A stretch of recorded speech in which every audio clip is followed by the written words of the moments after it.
หลังจากพระเจ้าอู่ติงสิ้นพระชนม์ช่วงเวลาแห่งความรุ่งเรืองของราชวงศ์ซางก็เริ่มจางลงเมื่อมาถึงรัชสมัยของพระเจ้าจูเกิงและพระเจ้าจูเจียจวบกระทั่งรัชสมัยของพระเจ้าตีอี้และกษัตริย์รัชกาลสุดท้ายแห่งราชวงศ์ซางพระเจ้าตี้ซินซึ่งความขัดแย้งทางการเมืองภายในก็ทวีความรุนแรงขึ้นอย่างมากขุนนางในวังต่างแบ่งก๊กแบ่งฝ่ายมีทั้งขุนนางที่รักความยุติธรรมขุนนางที่คอยจะประจบสอพลอแม้ว่าศึกในวังต้องเผชิญกับสถานการณ์ที่รุนแรงเช่นนี้แต่พระเจ้าซางโจ้หรือพระเจ้าตี้ซินกลับไม่คิดปรับปรุงเปลี่ยนแปลงสิ่งใดทั้งยังไม่ยอมรับฟังคำตักเตือนจากขุนนางผู้รักความยุติธรรมพระเจ้าตี้ซินมักจะลุ่มหลงมัวเมาอยู่กับชีวิตที่ฟุ้งเฟ้อกามารมณ์ซึ่งยิ่งโหมกระพือความขัดแย้งภายในให้เพิ่มมากขึ้นแถมศึกภายนอกจากรัฐต่างๆที่อยู่ทางแถบมณฑลซานซีในปัจจุบันและทางเหนือของมณฑลซานซีและเขตมองโกเลียในปัจจุบันได้เข้ามารุกรานอาณาจักรซางโดยมีชนเผ่าตู้ฟางรวมถึงชนเผ่าเร่ร่อนต่างๆทางตอนบนของแม่น้ำเหลืองพากันเข้าโจมตีราชสำนักซางหลายครั้งหลายหนเป็นเวลากว่า60ปีที่มีการต่อสู้พระเจ้าตี้ซินถือเป็นกษัตริย์ที่มีอุปนิสัยดื้อรั้นไม่ฟังใครใช้กำลังทหารตามพระทัยมีนิสัยรักการดื่มสุรากินเนื้อมากที่สุดในประวัติศาสตร์จีนก็ว่าได้ในพระราชวังของพระองค์มีสระเหล้าดงเนื้อให้พระองค์และเหล่าบริวารดื่มกินกันอย่างเต็มที่ขี้เต็มพุงและว่ากันว่าพระราชวังของพระเจ้าตี้ซินหรูหราอลังการบานตะไถมากตัวอาคารสร้างขึ้นจากหยกภายในอาคารมีบัลลังก์รูปกวางสูงกว่า3 เมตรด้านข้างมีสระเหล้าขนาดใหญ่มหึมาถึงขั้นลงไปพายเรือแล่นได้สามารถเลี้ยงผู้คนได้ไม่ต่ำกว่า 3,000 คนภายในสระมีต้นไม้แขวนเนื้อเรียงรายเต็มไปหมดแค่ปลิดลงมาก็รับประทานได้อย่างเต็มที่ขี้เต็มสระเมื่อมีพระกยาหารสำราญถึงเพียงนี้พระเจ้าตี้ซินจึงมักดื่มสุราเสพสุขกับเหล่าบริวารพร้อมหญิงงามอยู่เป็นประจำในขณะที่แคว้นโจวก็มีประวัติความเป็นมาอันยาวนานมาตั้งแต่สมัยพระเจ้าอู่ติงเดิมอาศัยอยู่ในแถบเสียนหยางมณฑลชานซีในปัจจุบันต่อมาอพยพลงมาตั้งรกรากยังโจวหยวนซึ่งอยู่ทางตอนใต้ของอำเภอซีอานมณฑลชานซีจนเมื่อ557ปีก่อนพุทธกาลแคว้นโจวเริ่มมีขุมกำลังเข้มแข็งมากขึ้นสามารถรวบรวมรัฐเล็กๆรอบข้างเข้ามาเป็นพวกเดียวกันได้อีกทางหนึ่งโยกย้ายนครหลวงจากโจวหยวนมายังดินแดนฝั่งตะวันตกของแม่น้ำเฟิงอำเภอฉางอานโดยตั้งเป็นเมืองเฟิงจริงจากนั้นแพร่ขยายอิทธิพลไปทางทิศตะวันออกจนทำให้เกิดข้อพิพาทกับราชวงศ์ซางที่ปกครองดินแดนแถบเมืองอันยางมณฑลเหอหนานในปัจจุบันทำให้พระเจ้าตี้ซินได้จับโจวเหวินหวังผู้นำของแคว้นโจวหลานของจีตันฟู่ผู้ก่อตั้งแคว้นโจวแล้วนำไปกักขังไว้ที่เมืองโยหลีทางตอนใต้ของอำเภอซีอานมณฑลชานซีแต่ขุนนางของโจวเหวินหวังเห็นว่าพระเจ้าตี้ซินชอบเสพสำราญกับหญิงงามอยู่เป็นประจำจึงได้ถวายหญิงงามและเพชรนินจินดามากมายให้แก่พระเจ้าตี้ซินเพื่อหวังต้องการไถ่ตัวโจวเหวินหวังผู้นำแคว้นโจวเมื่อพระเจ้าตี้ซินเห็นหญิงงามกับเพชรนินจินดาก็รู้สึกพอพระทัยจึงยอมปล่อยตัวโจวเหวินหวังออกมาแต่โจวเหวินหวังได้เก็บความแค้นนี้ไว้ในใจและพูดกับขุนนางว่าบุญคุณต้องทดแทนแค้นต้องชำระ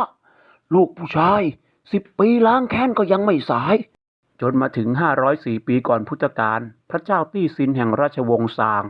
ยกทัพมาโจมตีแคว้นซูเนื่องจากแคว้นซูไม่ยอมส่งเครื่องบรรณาการตามกำหนดเมื่อแคว้นซูพ่ายแพ้ซูฮูหัวหน้าเผ่าจึงยอมจำนนและส่งบรรณาการเป็นวัวแกะม้าพร้อมทั้งลูกสาวสุดที่รักแม่นางตาจีให้ไปเป็นพระชายาพระเจ้าตี้ซินพระเจ้าตี้ซินเดิมทีเป็นกษัตริย์ที่เข้มแข็งและทรงมีสติปัญญาหลักแหลมมากแต่เมื่อได้แม่นางตาจีมาเป็นสนมกลับลุ่มหลงในความงามของเธอเห็นรูปร่างหน้าตาของแม่นางตาจีทีไรแล้วจิตใจอ่อนระทวยทุกทีคลุกวงในอยู่แต่กับแม่นางตาจีผู้เดียวไม่ค่อยออกมาพบปะผู้คนบ้างเลยหนำซ้ำพระเจ้าตี้ซินกับแม่นางตาจีมักจัดงานเลี้ยงมหกรรมเปลือยกายริมสระอยู่บ่อยครั้งพระองค์ตามใจแม่นางตาจีมากแม้นางจะดูเหมือนไม่มีพิษมีภัย แต่ในอีกด้านหนึ่งแม่นางตาจีไม่ค่อยถูกกับขุนนางที่มีคุณธรรมและมีความสามารถเนื่องจากขุนนางกลุ่มนี้เป็นผู้ขัดขวางทัดทานการเสพสุขสำราญของพระเจ้าตี้ซินมีครั้งหนึ่งแม่นางตาจีเคยออกคำสั่งให้จับขุนนางที่มีคุณธรรมมากำจัดทิ้งตามอำเภอใจหนึ่งในบทลงโทษที่ทารุณอุ่นสยองในสมัยพระเจ้าตี้ซินคือการลงโทษที่เรียกว่าเผาทั้งเป็นวิธีการคือให้นักโทษเดินบนเสาทองสำริดทรงกลมที่ทาด้วยน้ำมัน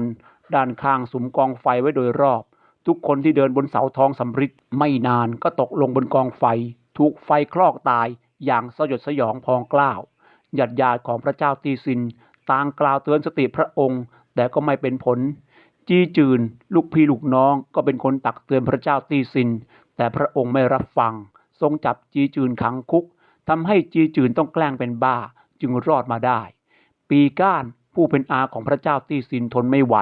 เข้ามาทัดทานในวัง3 วัน 3 คืนโดยไม่ยอมกลับพระเจ้าตี้ซินโกรธมากและสั่งฆ่าปีก้านและควักหัวใจออกมาหลังจากนั้นก็ไม่มีใครกล้าตักเตือนพระเจ้าตี้ซินอีกทำให้เหล่าขุนนางผู้รักความยุติธรรมไม่อยากอยู่กับพระเจ้าตี้ซินอีกต่อไปและเริ่มหาข้ออ้างจากไปหนึ่งในนั้นคือขุนนางเจียงจื่อหยาขุนนางเจียงจื่อหยาทนความโหดร้ายของพระเจ้าตี้ซินไม่ไหวจึงเร้นกายมาพำนักที่ชนบทห่างไกลแห่งหนึ่งริมแม่น้ำเว่ยซุยปัจจุบันอยู่ในมณฑลฉานซีจนในที่สุดโจเหวินหวังผู้นำแคว้นโจได้พบกับเจียงจื่อหยาในวัยเกือบ80 ปีกำลังนั่งตกปลาโดยที่ไม่มีเหยื่อเขาจึงเข้าไปทักทายอย่างสุภาพและถามว่าท่านมีความสุขในการตกปลาหรือไม่เจียงจื่อหยาได้ตอบว่าบุคคลที่น่ายกย่องที่แท้จริงนั้นคือผู้ที่มีความสุขในการที่ทำให้ความมุ่งมั่นนั้นสำเร็จการตกปลาของข้าพเจ้าก็เช่นกันเมื่อสนทนาด้วยทำให้โจเหวินหวังพบว่านี่คือคนที่ปู่จีตันฟู่ตามหาซึ่งเป็นบุคคลสำคัญที่จะนำพาความรุ่งเรืองมาสู่แคว้นโจดังนั้นโจเหวินหวังจึงได้เชิญเจียงจื่อหยาไปรับตำแหน่งแม่ทัพแคว้นโจและเมื่อพระเจ้าตี้ซินสูญเสียขุนนางและชนชั้นสูงที่เป็นผู้สนับสนุนเหล่าพันธมิตรและนครรัฐต่างๆก็ประกาศอิสรภาพเมื่อโจเหวินหวังเห็นการเมืองภายในราชวงศ์ซางล้มเหลวฟอนเฟะเกิดการแตกแยกโจเหวินหวังเห็นว่าสถานการณ์สุกงอมแล้วขณะที่ตนใกล้สิ้นลมจึงกำชับสั่งเสียให้บุตรชายโจอูรวบรวมไพร่พลยกทัพบุกอาณาจักรซางในขณะเดียวกันโจอูก็เห็นว่าพระเจ้าตี้ซินกษัตริย์ราชวงศ์ซางประพฤติโหดร้ายไม่เป็นธรรมกับประชาชนก็เลยนำเหตุการณ์ดังกล่าวมาเป็นโอกาสข้ออ้างในการโค่นล้มล้างราชวงศ์ซางด้วยเหตุที่ว่าชาวจีนมีคติความเชื่อเสมอมาว่าเมื่อกษัตริย์องค์ไหนประพฤติชอบถูกต้องตามคันลองครองธรรมฝนฟ้าจะตกต้องตามฤดูกาลประชาชนจะกินดีอยู่ดีแต่ถ้าหากกษัตริย์ที่ประพฤติไม่ถูกต้องตามคันลองครองธรรมฝนฟ้าจะไม่ตกพื้นดินจะแห้งแล้งทำให้ประชาชนลำบากเมื่อนั้นจึงเป็นโอกาสที่ผู้อื่นจะเล็งช่วงชิงอำนาจในราชสมบัติแทนเมื่อโจอู่ขึ้นสืบทอดราชบัลลังก์ต่อจากโจเหวินหวังบิดาที่สิ้นไปก่อนและเตรียมตัวจะกำจัดราชวงศ์ซางได้รวบรวมกองทัพหวังจะเผด็จศึกพระเจ้าตี้ซินกลุ่มกำลังของกองทัพของโจอู่มีรถม้า300 คันทหารองครักษ์ 3,000 นายพลทหารอีก 45,000 นายรวมทั้งชนเผ่าและนครรัฐต่างๆที่มาสวามิภักดิ์อีก8 กลุ่มโดยมีขุนนางเจียงจื่อหยานำทัพบุกไปตีเมืองหลวงของราชวงศ์ซางเมื่อกองทัพใหญ่ของเจียงจื่อหยาเดินทางมาถึงเมืองมู่เย่ห่างจากเมืองหลวง70 ลี้พระเจ้าตี้ซินจึงสั่งกองกำลังทหาร 170,000 นายออกไปต่อต้านแต่มีกองทหารบางกองไม่ยอมทำตามคำสั่งนำซ้ำยังเข้าไปรวมพลกับกองทหารเจียงจื่อหยากองทหารเหล่านั้นคือพวกทาสที่พระเจ้าตี้ซินเกณฑ์มาให้รบกับแคว้นโจทำให้ทหารของพระเจ้าตี้ซินในแนวหน้าบางกองกลับมาสู้รบกันเองอีกแถมทหารบางกองได้ทิ้งอาวุธหลบหนีไปจนเป็นเหตุให้กองกำลังทหารของราชวงศ์ซางอ่อนแอลงแต่ถึงอย่างไรก็ตามพระเจ้าตี้ซินได้สั่งให้ทหารที่เหลือออกไปต่อต้านกองทัพแคว้นโจ